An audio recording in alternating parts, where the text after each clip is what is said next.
the Spot Track Podcast, talking sports contracts, the salary cap, and business of sports. Welcome to another edition of the Spot Track Podcast. My name is Mike Giannetti. Thursday afternoon, April 20th. We are 1 week away from the NFL draft. It is not an NFL show. It's a baseball show. We've been bouncing around quite a bit. A little NFL heavy through the month of April with some extensions, some contract discussions. Certainly more to get to with Jalen Hurts. The numbers are not official as of yet, so we are yet to officially break those down. But like I said, it's a baseball show. Cousin Dan is here. Notable notes, our all free agent team for 2024, some players to watch. A look at the leaders out of the gate here about a month in. Who's leading the top of the leaderboards, and contractually speaking, what do those players look like? And award favorites. I think Dan's going to have a problem with a few of these. We'll see. Let's bring him in. Dan, welcome. I want to start with this because it's a little messy and I want your thoughts. And it's not yet relevant to what we're doing, but it sort of is because, you know, come July and August, this is generally a team that's pretty damn active. What is going to happen with the Oakland Athletics right now? I mean, I just spent an entire series watching them play the Mets, so I have an idea of who they are. I have an idea of what that ballpark, you know, looks like right now because the announcers for the Mets had to sit in a closet because there was a possum in the away broadcast booth. So this was obviously just your thoughts on where this is headed. Obviously, it's headed to Las Vegas. That's, you know, it's not even a secret anymore, but just your general thoughts on this franchise. And you can extrapolate that into what this team's going to look like for the next 6 months and what it's going to mean for baseball and all that. Yeah, that's a lot to sort. I mean, there's a lot to sort through in general with this. First of all, the move, I don't really know enough to speak on like the inner workings of the negotiations, but from smart people that I gather information from, it certainly seems like this was like predestined based on how the ownership handled this. Some people think the politicians didn't negotiate in good faith, but whatever. I don't really want to get into that because I don't know too much about it. But regardless, the people who lose here are the fans, right? Obviously, they are in purgatory here for a couple years as they have to watch their team get ready to get moved out of town. Do you know? This is the third team, Dan. Football, basketball, and now baseball. This is the third team this fan base has had to deal with. It's crazy. Exactly. So that's where people will probably come in and argue that politically they let 3 teams leave. This is like a consistent theme. So that's why I don't want to get too much into that. But regardless, as a fan, this is pretty gross because of just how it's all going to go down. How, you know, even down to how it was released almost in the middle of the night. You know, with some other sports news in the media. So I don't know. Regardless, what do you do as a fan? Do you go support to see your team? But I don't even want to call it supporting. Do you go nostalgically to like go watch your team in the city that you rooted for your whole life? Or do you put your feet in? You know, do you dig your heels in and decide you're not going to support this ownership group? I don't know what's going to happen. But so let's shift a little bit to the on the field product. It's not much better in terms of how they've been operating this. There is some talent, at least in the system finally. I like some of the veterans they have in place just in terms of like veteran presence to maybe bring those guys along. But in the same breath, it's hard to like really be convinced of any sort of direction that they might be headed because of how we've seen them operate in the past. Mainly speaking, you know, anytime they have any sort of talented player in that organization, it's 2-3 years and out as arbitration numbers increase as they approach free agency. So like even this core of players, some of these players that I actually do like, I'm really not sure that this is gonna kind of go anywhere, in the future, just based on how they operate. Now, does that change once they move to Las Vegas? I don't know. Remains to be seen. I would think they have to operate differently. I don't think it's going to be Oakland A's of Nevada, but Let me ask you this question. I guess where do you think this? Yeah, let's stay with the on-field the roster a little bit here, because obviously this is it's a really easy team just to forget about because they sit at the bottom of the payroll list. It's just, but like I said, generally speaking, there's one or two names every trade deadline that pops up here. I don't think that exists right now. I guess you could talk me into Trevor May if he's healthy. By the way, Trevor May at $7 million is the highest paid player on this team right now, Dan. $7 million is the highest salary. I don't know. I mean, all these other leagues are doing everything possible to mitigate this exact scenario, right? We just got to make sure everybody's at least attempting to play on the same field. This is pathetic. the setup man / closer, right? And Trevor May is one of those things. He's not definitely one of those things. He's all of those things. At $7 million, being your highest paid player, it's just unacceptable. It is a complete lack of spending. It's a complete lack of effort to put a winning product on the field. And there's really no it's not like this is Houston 2018 preparing for what could be a deep postseason run with young, not what this is, right? If let's just say Steve Cohen bought the Athletics tomorrow, could he turn this team into a contender in 3 years? Is there any kind of talent that they could bring along and then add veteran experience to and make it work? Or do you look at this franchise from all the way down to where we are at the major league level? And is it like a 10-year plan right now? I think an owner willing to spend could definitely turn it around. It's not a total dumpster fire. I mean, there's talent in the system, but like with any team, can they develop it? Does it turn into major league, worthy talent? Is it sustainable? Who knows? And by the way, Trevor May, a lot of speculation, he was signed simply as a roster deadline flip, that they would just bring him in immediately, make him the closer or a high leverage bullpen guy. And then at the deadline, somebody that's always coveted, just flip him. So even the $7 million they spent right there is sort of like to try and get a B prospect in 3 months from now, so even that is kind of fake, like a hollow signing in my opinion. So yeah, to your point, if somebody came in, if they were dedicated towards moving this thing forward, I think somebody could get it there. It might take some time, but I mean, there, some key and strategic moves could at least get you on the map, I think so. Okay, so moving to Vegas, and it's going to be 3 to 4 years. Let's be honest about that. As you mentioned, it's going to be just basically like a shell of a baseball team in Oakland for a couple of seasons while this transition happens. Not unlike the St. Louis Rams going to Los Angeles. Remember how that was so weird? But that was a good team. This is not a good team, so there's no reason for them to get better right now.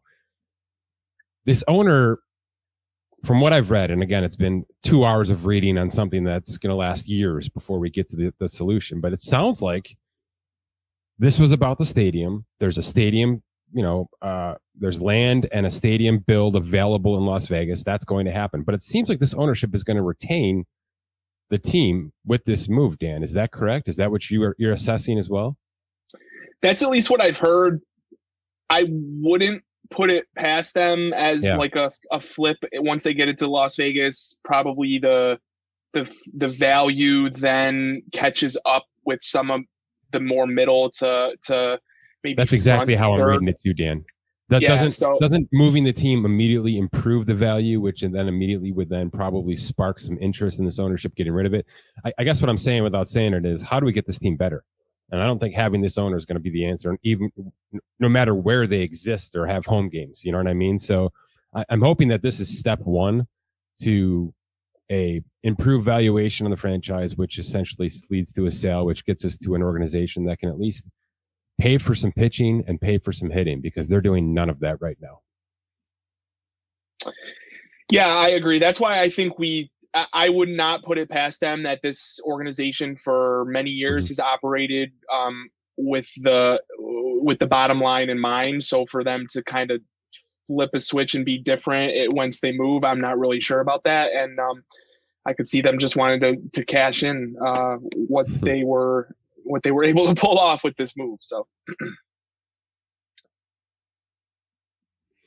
to Oakland. The NBA, it sounds like with this next CBA, one of the things that just came out, and I'm going to detail it with Keith Smith here probably next week, is you have to spend X amount of percentile in every single season. It's not like a multi-year, you can, finagle it up and down.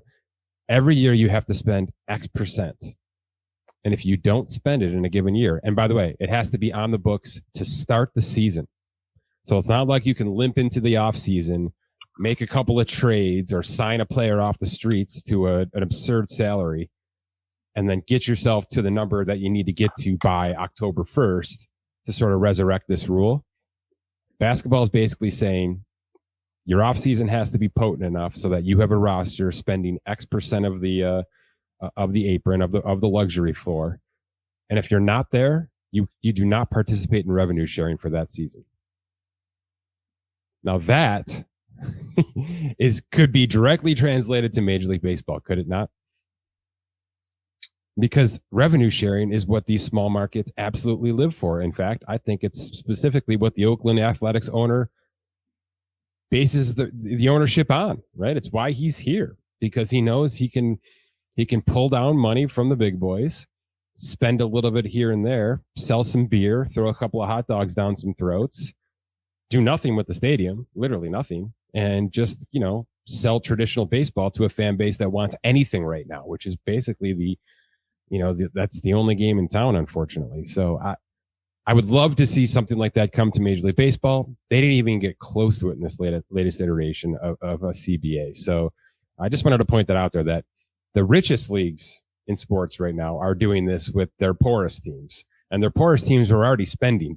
So can you imagine if those executives had a look at what the Rays and what the Athletics have done over the past couple of seasons? It'd be a hack job. It's never going to change, though, is it? Baseball is just not strong enough. Yeah, and everything is so intertwined, especially the pre-arb arbitration process that would need to really be reworked.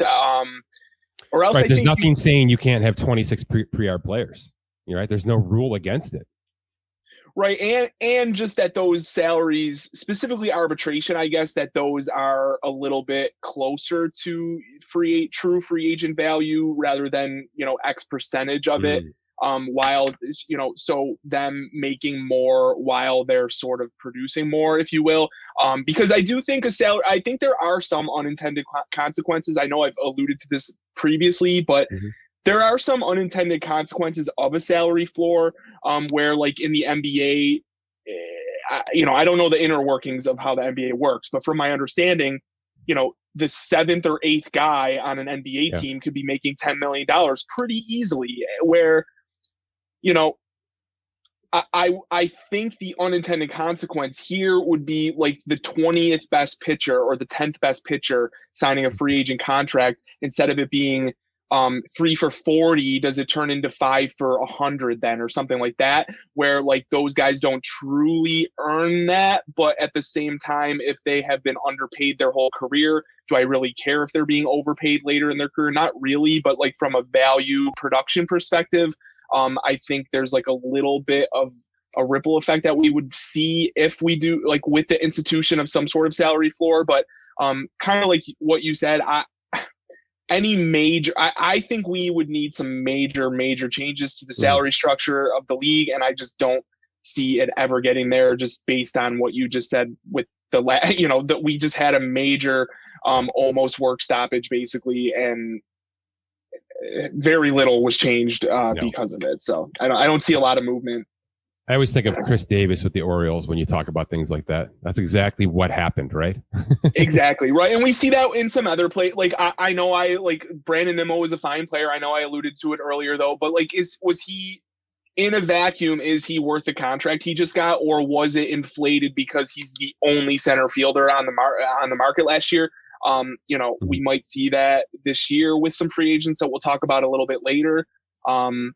Being prime guys at their position, even though it's, we might kind of laugh that they're the top guy there, but regardless, I think the issue is just the 1% of the free agents in the 99% of the league. There's just such a disparity there that it's going to be hard to kind of get them more towards the center there. So, all right, we're going to talk to free agency in just a couple of minutes here. I got one more bullet point for you here. Literally breaking news, right? Madison Bumgarner DFA'd by the Arizona Diamondbacks, something you told me was going to happen about 48 hours ago, because not even, right? 24 hours ago, you were watching his last start. It was an absolute train wreck, as his entire season and most of last season has been. You definitely saw this one coming. There's about $34 million in change left in this contract. Arizona's going to eat it all, because nobody's going to claim this player on waivers, and somebody's going to sign him back at the league minimum $720,000.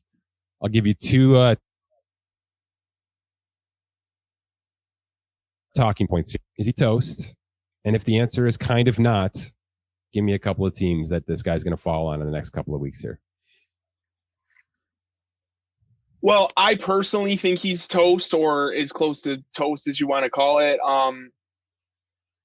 He's had a really phenomenal career. Mm-hmm. The game has seemed to sort of pass him by in a lot of ways. People I trust and I listen to kind of allude to his unwillingness to change and adapt with the times. As his skills have fallen off a little bit, as he's aged, which happens with every player, we just see that the great ones seem to make adjustments. Corey Kluber, player we thought maybe fell off a cliff 4 years ago. We've seen him kind of sustain, rework. Clayton Kershaw, same thing, obviously a better example maybe. But regardless, he's made very few adjustments. No new pitches, different pitch, shapes, work with driveline people. None of that has went on here. He's been relatively stubborn about his role. I doubt he would have ever accepted like a bullpen role or being optioned or anything like not optioned, but like sent down to the minors in any kind of role. So will he now? No, I think he's definitely going to hold out for a major league job, okay. Any major league job. I even if it's with a non-contender, I would assume that he's shopping for a major league job, but I guess it's a little too recent to know. I guess my question is, could he find his way in the Yankees bullpen? Whew. You know what I mean? I'd be shocked, Mike. I really would, but I guess it's possible that a contender comes to him and says, listen, this is what we think of you. If you want to be realistic, this is how we would utilize you. Maybe he buys into that, but I don't know. But also, I don't know if I want Madison Bumgarner in Yankee Stadium, but regardless. Yeah, it's tough. It's just tough. I don't see, I guess just the overarching point here is I don't see a lot of promise that like if the Dodgers were to bring him in and rework a few things, that they're going to. That's definitely one of the teams though, right? Yeah, it could be. Yeah. But I don't know. I'm really curious to see how this plays out, which I kind of like joked about yesterday as he was getting absolutely torched in his last start there. I don't know what direction this goes. I wasn't convinced they were going to DFA him. I just kind of wanted to like see the public, the public display of like how it played out, whether they went to him and said, if it was a RotoWire, news blurb, like Madison Bumgarner's extremely unhappy that he's like being demoted to the bullpen. I wanted to see that play out selfishly, but just because he's such a fiery dude, he's not scared to speak his mind. So I thought that we might get a glimpse into it. But regardless, here he is. So teams he goes to, like I said, I definitely think he lands. I think he lands somewhere, even if it's like this is like the final ride. Man, I don't even know a team that like no team really jumps out at me. Yeah. I mean, I know I'll you give joked. You two. I'll give you two. The Mets have to be in because they're decimated right now. And even if we're going to take him in on the minimum for 2 months, we'll pay him $60,000. That I think the Mets need it that badly right now with Carrasco out, with Quintana out, I'm positive now Max Scherzer is going to have a 10-game suspension, so that's even more. And Verlander's getting slow played back off this injury. So just to have an able body that, might go out there and give up 4 runs a start. The Mets are in. There's no question. And I would put the Boston Red Sox in this conversation too. And you know why? Because they've already got 3 other players like Madison Bumgarner in their rotation, right? Why not add a fourth? Why not just, bring in the experience and see if you can resurrect these guys for at least a couple of months here. So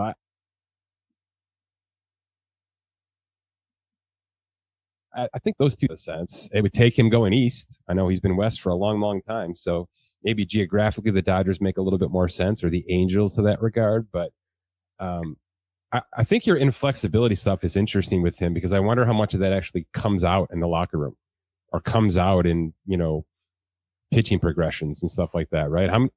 Is he a bit of a cancer to that roster right now, you think? And that's really the reason we're here, Dan? Because it's a really promising young group of players in Arizona, as we've talked about.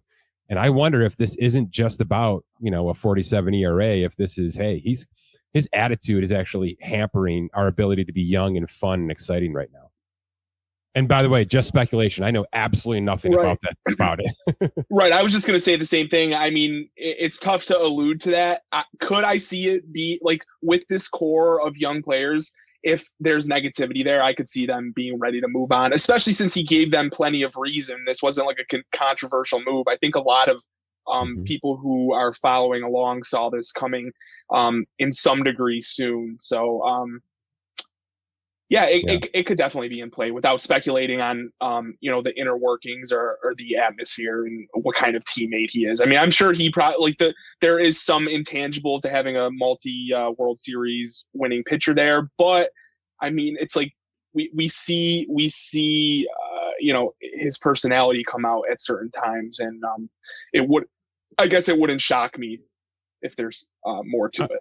I'm just going to say what should be said out of the gate here. I'm positive I said it 4 years ago. This was a terrible signing from day one. What the hell was Arizona thinking with this? He was a great pitcher when he left. He was, I should say this, he was a slightly declining but still great pitcher when he left San Francisco. San Francisco knew that, didn't want to overpay for him. Arizona certainly, overpaid to bring him in. Why would you bring him in at all? Like, why?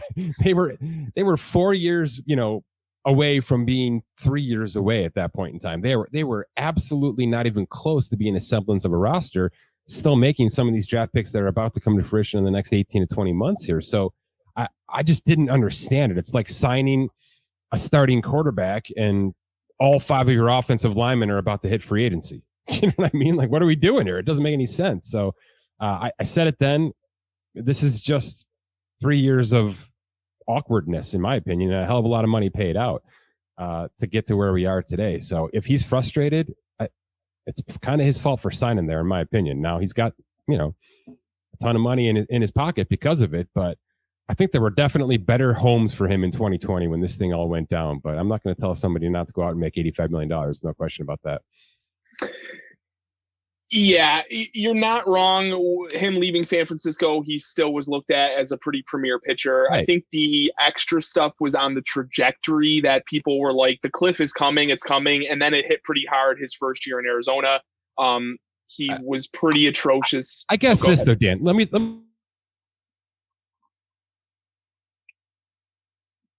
just throw this at you. 16 to 18 million a year, right? Like 5 for 80s, around that.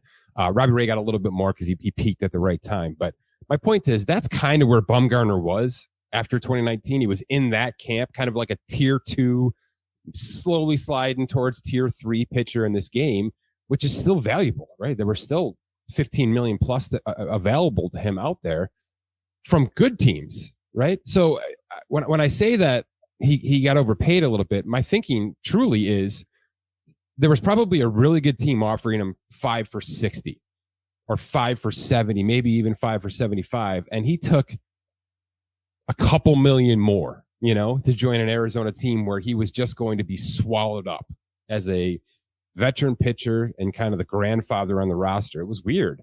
So I didn't understand that part of it, right? The Arizona Diamondbacks certainly weren't his only offer. There had to be 6 to 7 teams out there at least sniffing around him, contractually speaking. So I just think we see too many of this, right? Carlos Rodon held out, even though he had a dozen offers. He held out and took a little bit less money to join the Yankees. We see it every year. I'm blaming both sides here, I guess is my point. And you're right, though. The writing was definitely on the wall that this was coming. Yeah, I guess I say that mostly with the thought, he entered that almost with 2,000, having pitched 2,000 innings. Right. So like he was 30, tons of wear. Joined the league in 19. He got called up as a 19-year-old in San Francisco.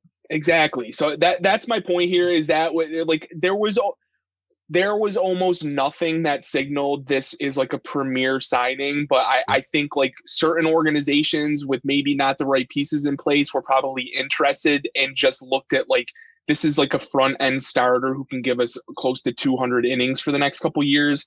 And it literally immediately fell off the rails. So it looked bad from the start and it maintained throughout. And this is going to be kind of like a benchmark contract we look at with some of these aging veterans. I think in the future here. So yeah, no question about it. All right, let's go rapid fire. You ready? FanDuel has their player award odds out, obviously, because it's, a day in the baseball season. I just want you to stop me when you hear a name that you would not bet. Now, these are all favorites, so the odds aren't going to be great on any of these players, but these are the top 2 MVP candidates, right? Acuna, Alonso, all good? Yeah. Ohtani and Trout, fascinating, by the way, that they lead the AL right now in MVP. All good? Yeah, for sure. I mean, the Ohtani thing is obvious. Trout, I mean, I'm not going to sit here and say he's not an MVP type player anymore. I wonder if isn't it kind of trending in that direction though? Well, that I guess I look at like counting, like just sheer counting stats and steals and number. I don't know if that will be there at the end of the year, but I'm not gonna waste any more time talking against Mike Trout. That's for sure. On the air, Cy Young, Spencer Strider, and Julio Urias. Yep. Yeah, I'm good there. Yep. Yeah. Garrett Cole and Shohei Ohtani. Is Ohtani as a pitcher a Cy Young candidate? Yeah, I'd say so. There might be some other guys I want to get involved in that conversation, maybe around or before him. But yeah, I like the Ohtani stuff is definitely some. How do I put this stuff that he wouldn't be favored for? His name is probably included in this stuff because he's just such a popular and polarizing player. So and because it's his year, free agency's coming. Yeah, the juice is all over him right now, right? Yeah, his name will be on everything you look at, whether it's betting, predictions, anything he's going to be snuck into. So yeah, for sure.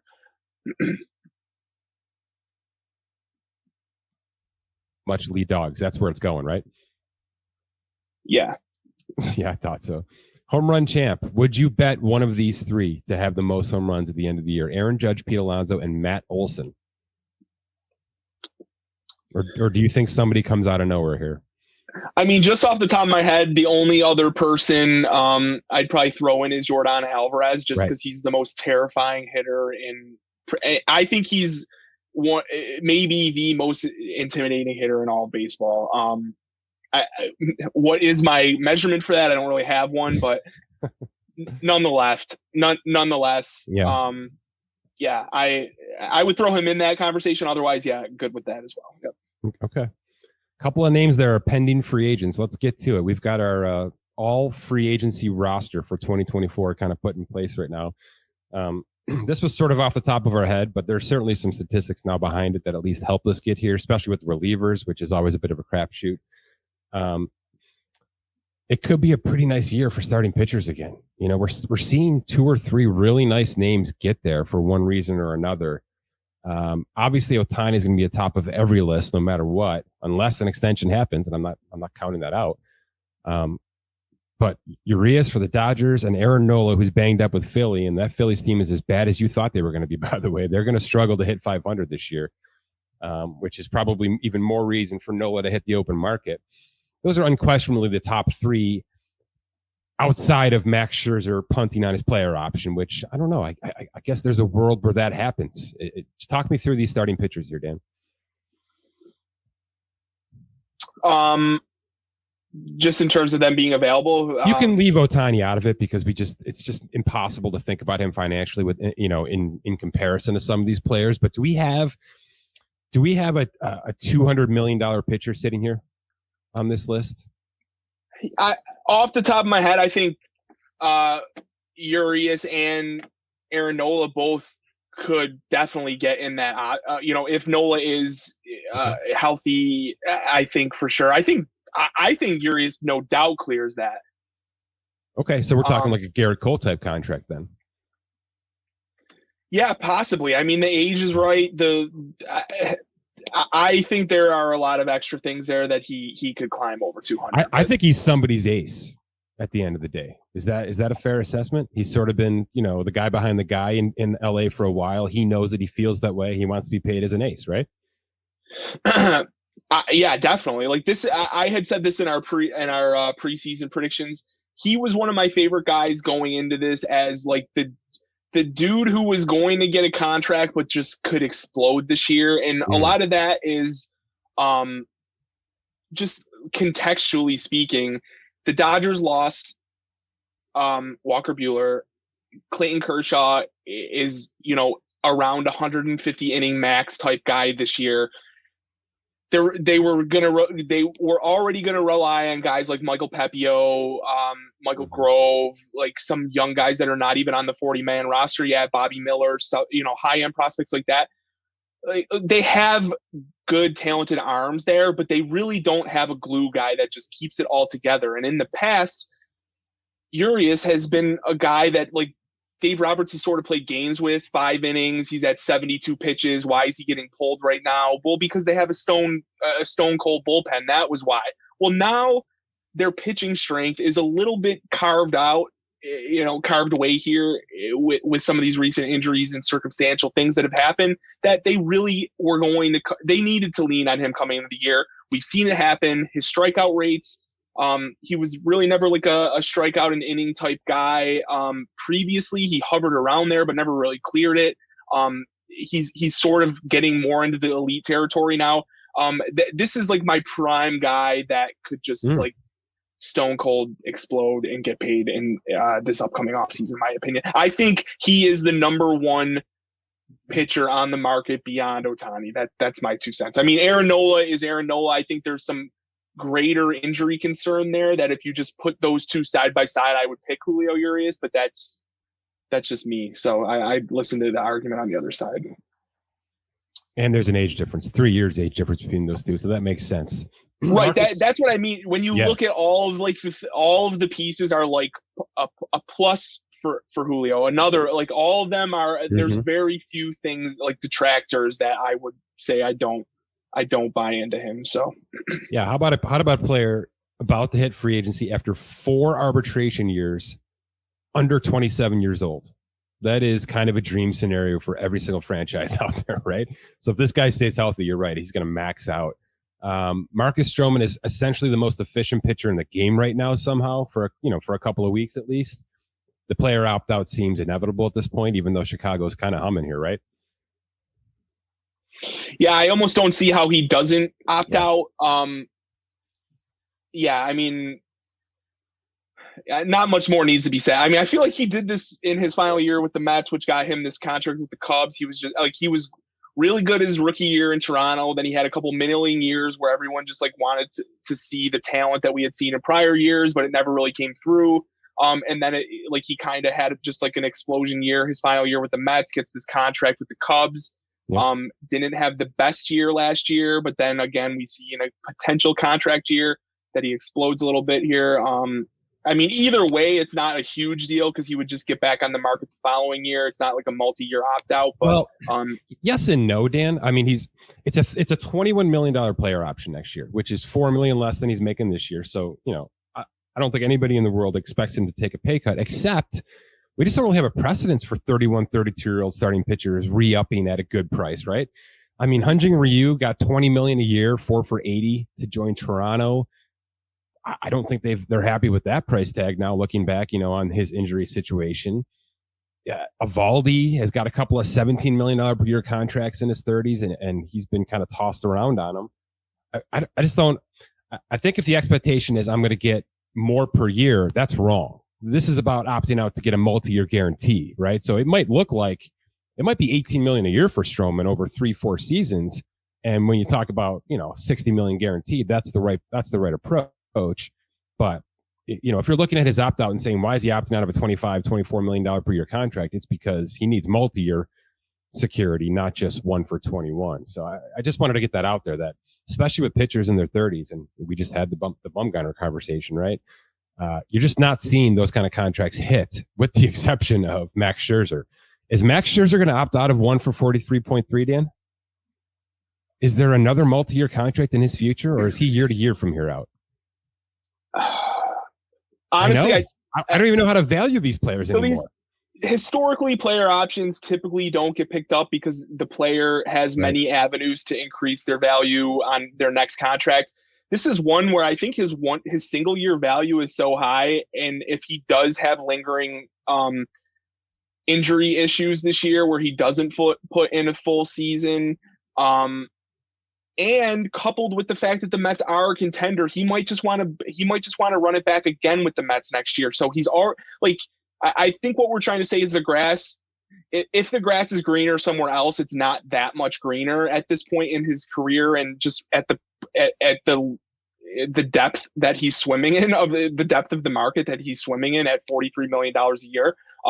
This is one I think initially my gut reaction today is that he picks it up and returns to the Mets. That's my 2 cents, knowing that if he puts yet another good year up with the Mets, he's going to have $40 million, a 1 year, $40 million contract in 2025, I would think, Do you agree, or is yeah, how can you not? I mean, yeah, the guy's had some back issues. It's starting to get a little scary with that, but he's been the same old player here. Everything you can expect from an age and the work that he's put in, the workload that he's put in, he just kind of seems LeBron James in that it just doesn't seem to be deteriorating nearly at the pace that everybody else is in the league. I'd love to see that average salary come down a little bit from Mets perspective, but here's my best case scenario, and it's a total fanboy discussion here, right? Max Scherzer comes to the Mets and says, look, I think I might have 2 years, but you're going to have to slow play me a little bit. I'm starting to feel the back is starting to give out a little bit. I want to play 2 more seasons, and then I want to hang it up. And they decline the player option together, and they put together like a 2 for 60 or a 2 for 55 or something like that guarantees him, 15 to 20 million more than he's got right now on the books for next year. And basically Steve Cohen says, look, you're helping us out in the tax by doing this. And in turn, if you can't run it back in 2025, we're just going to pay you the money to be an ambassador of the team or something like that. You know what I mean? So like a quid pro quo, like, I scratch your back, you scratch my back kind of stuff. Now, I don't think that's Max Scherzer's style at all. I'm with you. I think he sees the end of the contract coming up. He wants, it's not even about the price tag. It's a pride thing, right? I think I can still play. So I'm going to run this contract out. If somebody wants to pay me another 1 year contract, I'm going to run that contract out. I just think that's how he's built. But the Mets fan of me certainly wants both sides to play a little ball here. Just that's probably wishful thinking. Do we even talk about this bullpen, Dan? I feel like you like some of these names. I just feel like I've got 9 players here, and I feel like by June 1st, half of these guys are going to be either injured or not even in their current role with their team right now. It's just how it works, right? I guess Hader's we're talking about. He's been Hader. He's been Josh Hader of old. Yeah. Yeah, I don't really want to be categorized as liking a lot of these names, just for the record. Josh Hader is, yes. Josh Hader looks like the Josh Hader of old. Last year, he really struggled with the transition to San Diego.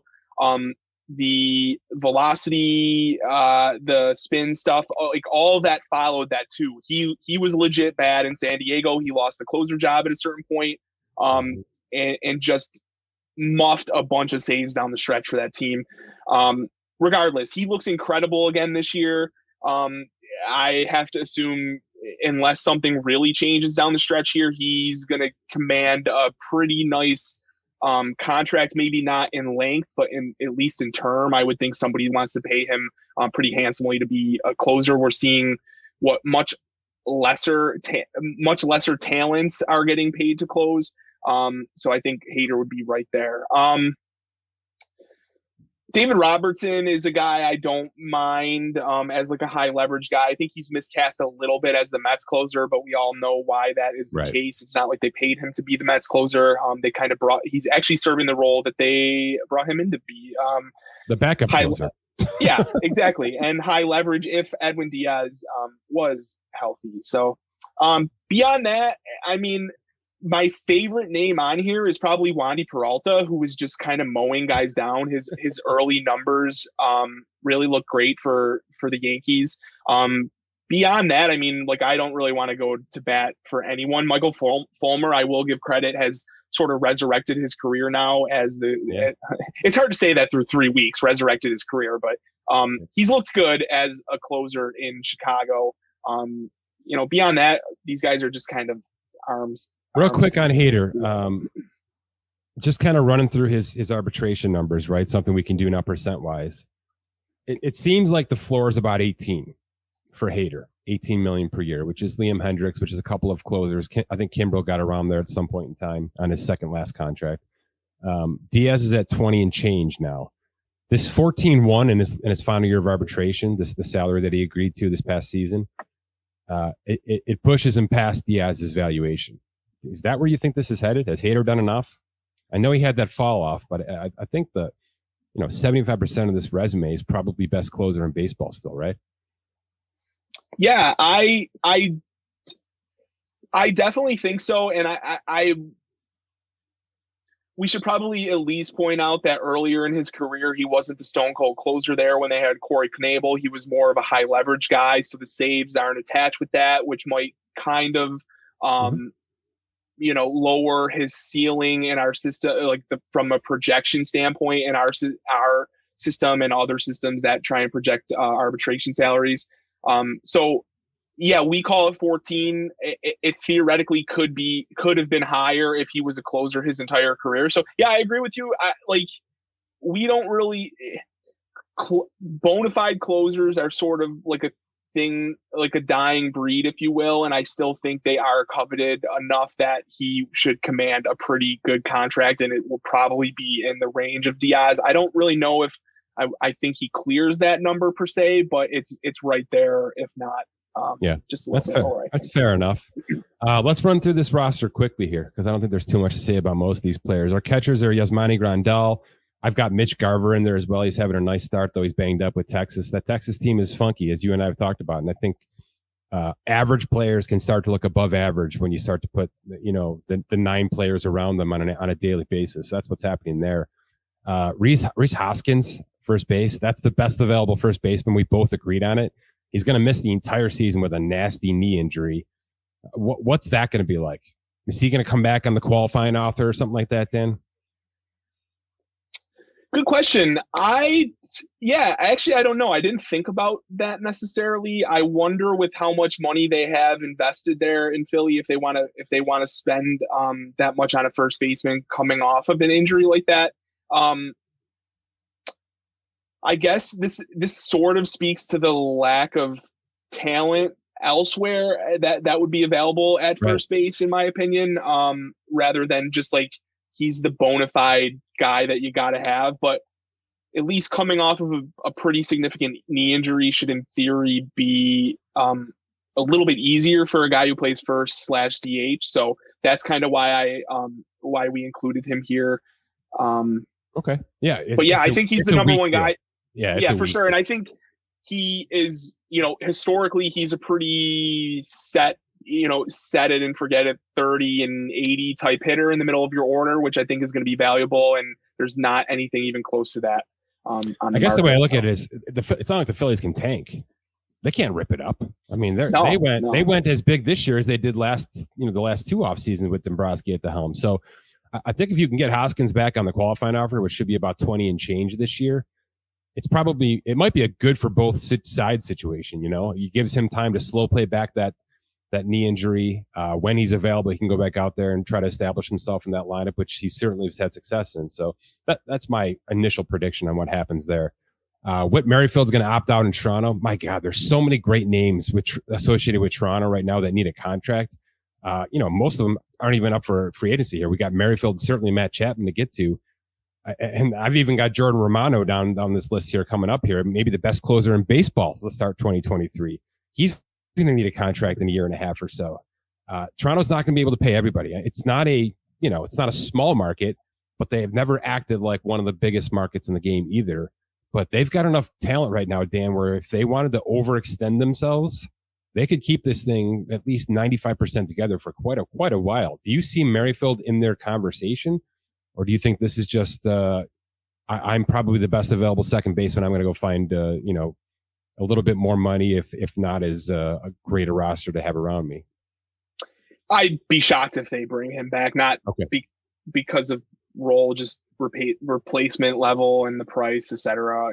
They have a defensive second baseman in the system already, Santiago Espinal, who could just fill that role pretty easily, I think. So yeah, Merrifield probably just gets a contract because he's probably the best second baseman on the market. Pretty cut and dry, yeah. Ahmed Rosario's unarguably the best shortstop available here, unless you want to count Javi Baez as a potential opt-out in Detroit. I think that's financially crazy from his standpoint. He couldn't have a more sour label attached to him right now in the game, but it's early. There's plenty of time for him to resurrect that whole situation. Would you be shocked if Rosario is a Guardian August 1st? This is maybe the toughest one. Cleveland guy, I don't know what to do with because he's apparently very highly thought of by the organization and in the locker room. Very close with Jose Ramirez and some other players. He's had a consistent role atop the lineup. Tito speaks highly of like his bat in the lineup. So and when the Trevor Stephan extension got announced and the Andres Jimenez extension got announced, there were some rumblings that he was on that list for possible extensions as well, which sort of baffled me, knowing that there is a ton of middle infield talent in the Cleveland system that is essentially major league ready or close to it. So to hear them trying to extend that player, I'm not 100% convinced of it. But yeah, I mean, I think he's done enough in a slim shortstop market to probably get a pretty good contract as one of or the best name on the market, on the upcoming market, right? It sounds kind of gross to say after the last couple of years of shortstops we've had available, but I think there's a little gamesmanship in what Cleveland was doing there, right? You want to make it sound like you're trying to keep the guy so that the poachers who come looking for him in the middle of July on the trade block at least have it in their mind that there's a want internally here at some point in time, even if I think you're right that this probably could have happened this past winter and nobody would have batted an eye too much about it. I think he's moved. I think the Jimenez contract says that out loud. They're just trying to save a little value is all they're trying to do. They're not negotiating through Twitter like so many freaking other teams are doing now, which is just baffling to me.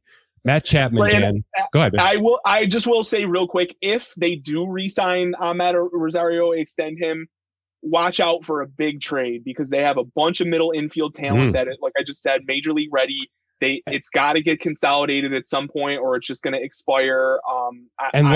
Look, if they're seeking starting pitching, that's the way to go, right? You don't trade the expiring arbitration contract. You trade two of the pre-arb prospects who have yet to hit the 40-man, who have a ton of upside and ceiling. That's where you get your big arms back, right?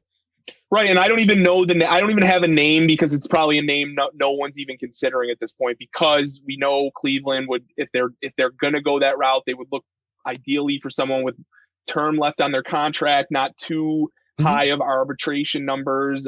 That's kind of like those can be unique players, but I'm just speculating at this point. I'm just saying though, if they lock up Andres Jimenez and Rosario and still have all that talent in one of the better systems in the league, it's got to go somewhere in my opinion. And I would watch out for probably like a big corner outfield type or big starting pitcher or dynamic reliever. So I like it. Matt Chapman, one of those big, gigantic bats. In fact, atop the batting title right now in the American League. Something we didn't see coming. I can tell you that right now. He's been mostly a power guy and a huge defensive stalwart at third base. He's putting it all together right now in a contract year on a really good Toronto team. This has got to be a player Toronto wants to keep, but with this free agency, with some of these names we're talking about here, there's not many superstar names out there. This is probably one of the top three position players about ready to hit this open market, right? Can Toronto actually get this done, Dan? I sort of hope so, just from a fan of watching that team. But I don't know. It's a good point. Like they've got to pick and choose. They've got some big money committed to pitchers. You got some pending extensions, which we've talked about with Vlad, maybe Bichette, et cetera. Yeah. So I don't know. I think So I know you had mentioned they've never really played like a big market team. They are a big market team in my opinion, and they will pony up when the time is right, and they know they need to do that in order to spend and contend with the likes of the Yankees and the Red Sox specifically. So I do think that's a smart organization, and they will dedicate it towards the right people. Now, maybe they identify, like, let's just role play this. Maybe they identify that Bo Bichette is long-term going to have to switch to second base. They don't want to value him as a shortstop. His numbers have been very good to this point in his career. Maybe they pick him as the guy that they're like, okay, well, we're going to move on from him, and we have other options and can do this, make a trade and reach. Maybe it's something like that where they do identify one of those guys that we're not really thinking of right now. But I mean, I'm not counting on that. I think they lock up Bichette. I think they lock up Vlad, and they just continue to maneuver, around a little bit there. But yeah, I think we've never really seen them spend like that. I think it's within their range, and they will do it in the right circumstance. And I think this is the circumstance we could see them do it. I like it. I like believing that they can do all of it. Right. We've been to Toronto a lot. We live in proximity. This is not a small city, Dan. This is a massive, massive conglomerate commercial business city, right? There's money in the banana stand, a lot of banana stands in Toronto, and one of them has to be involved in the sports industry, which, look, they've been trying for an NFL team. There's a huge soccer market there. There's obviously a huge hockey market there. There's a hell of a lot going on. And the Blue Jays have been sort of, I don't know, up and down, right? Up and down, up and down, up and down gradually, as you kind of see with the mid-level markets like we're talking about here. But I don't think you're wrong in saying that whenever somebody tells them this is the time, they absolutely have the resources to do it. It's just a matter of pushing the button. And I think they're as close as they've ever been right now with the pitching staff they have, with the closer they have, and with these bats that are all clearly gelling together. Matt Chapman, and you've talked about some of his advanced stuff offline here, he's never looked this good. He's never looked this efficient. He's never looked this disciplined, and he's putting it all together. He knows that.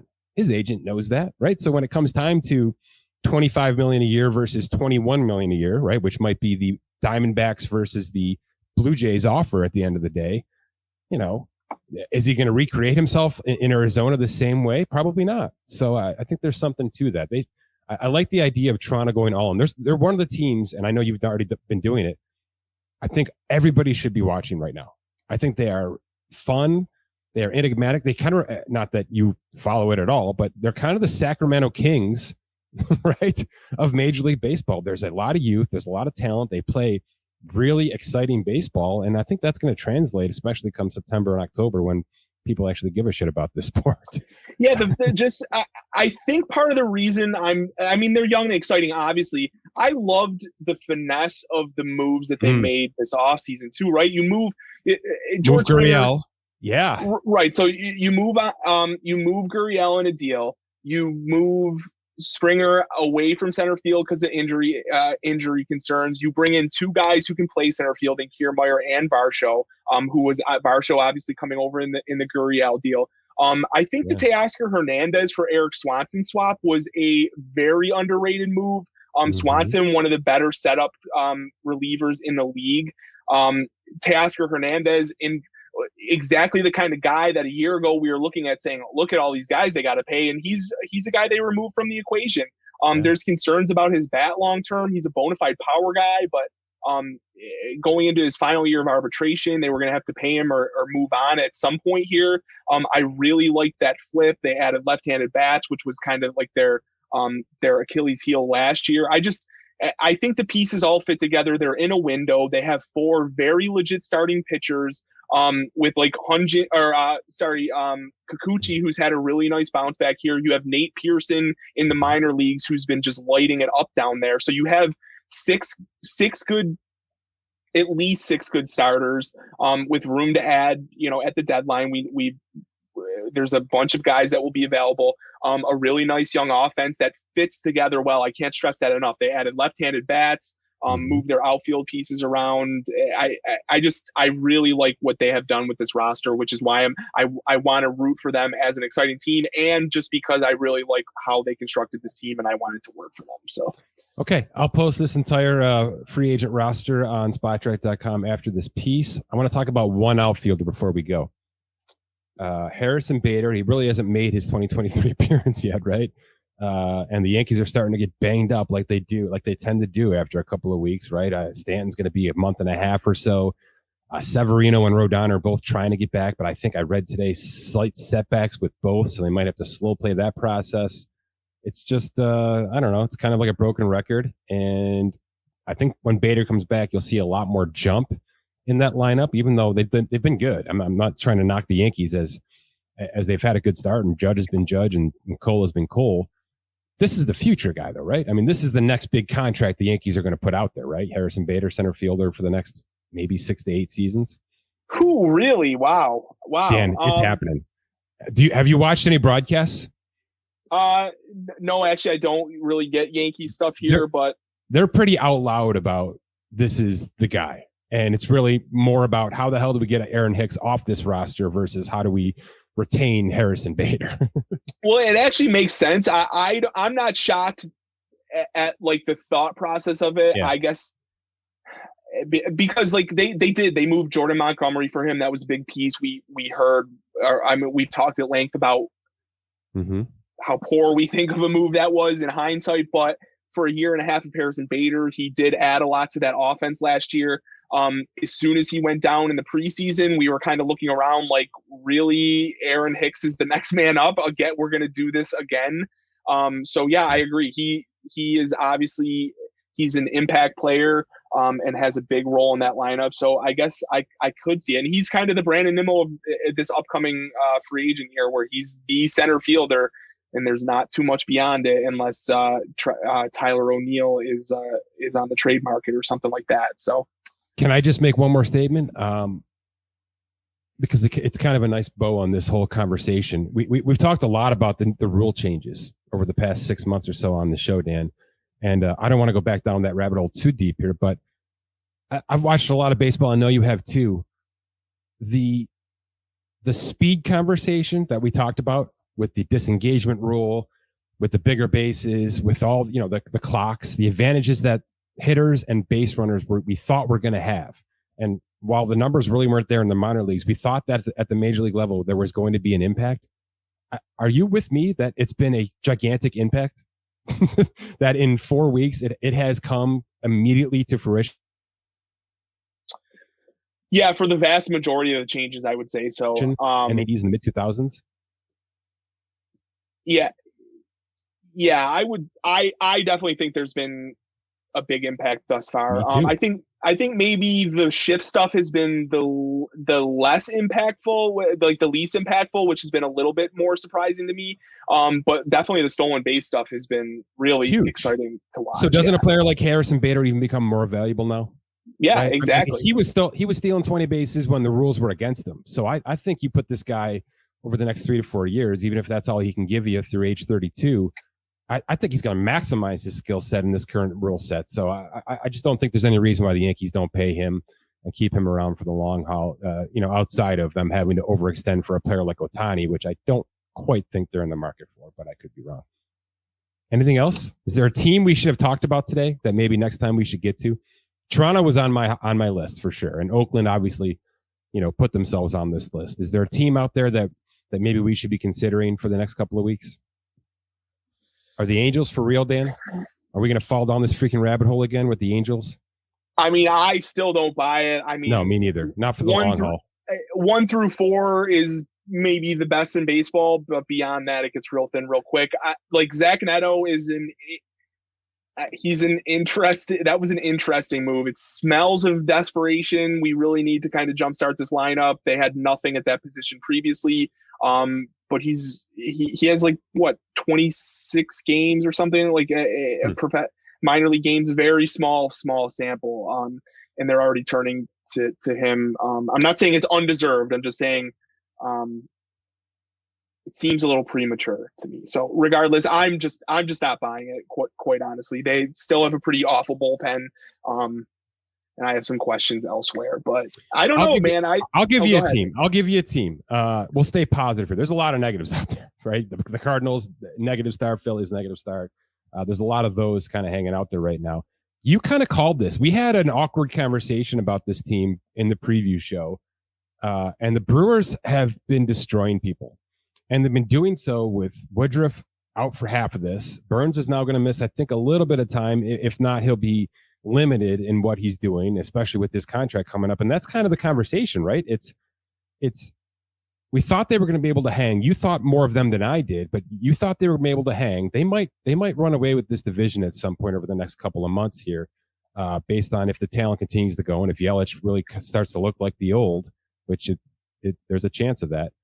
We're going to have to start talking about a Devin Williams contract and a Corbin Burns contract and a Brandon Woodruff contract and a lot of freaking money for a Milwaukee team that doesn't do this. And if not, it's pick and choose, right? Who's the trade? Who stays? Who goes? How do you keep this thing afloat? How do you remain in contention? Because it seems like their window of value with these players is starting to close here. So that's a team I'm watching from a construction standpoint because they are winning more ball games than I thought they would out of the gate. And again, I think you kind of smelled this one. Yeah, I guess I guess like looking at it like a stock, I just wanted to kind of buy low. Even though I straight up am invested in the Cardinals winning the division quite a bit. I think I would even still buy them at the number that they're at. That's how much I believe in them and where they could go if they can add some pitching or if that. Well, first of all, the pitching they have needs to get it turned around, but if they can add some major pieces there as well. I still like the Cardinals, but the offense is the first half of that lineup is as competitive as any other NL team, in my opinion. And you have two bona fide aces, a really solid bullpen that gets you pretty far in the NL, in my opinion. So, now to your point, Burns has been pretty bad. Woodruff is now hurt, to be determined kind of where that goes. It's going to get tested here. We're going to see if this is for real or not. But at least in the early going, they thought that they could surprise some people, and they've kind of held up their end of the bargain thus far. So yeah, I'm certainly not buying the Brewers right now, but it has sort of played out how I thought that where the market was previously was too low. All right, let me put it this way. I'll finish on this statement because I'm with you. I'm still not convinced, right? And maybe they're not either. So, and maybe this little injury hiccup here that they're going to have might bring them back down to earth a little bit. Is it more likely that they're selling at the deadline, buying at the deadline, or kind of staying as is at the deadline? Good question. Because there might be value in selling here. Yeah, you know? I mean, I think they have to sell. At least one of the pitchers is moving on, in my opinion. Yeah. I mean, maybe that gets answered, or maybe the answer to that gets solved based on who's healthy, or if somebody is hurt, or if they're both hurt or something like that, they can't get moved. I would say hold, leaning towards sellers. Okay. They have enough young talent. I don't really think they need to buy unless it's just like a super cheap piece. Too far away from being a real NL contender though, huh? Too far. Yeah, in my opinion, yeah. Like they're sort of like rebuilding on the fly. They have some of these nice players, Bryce Terang, Joey Weimer. These guys have broken into the league, had a nice showing.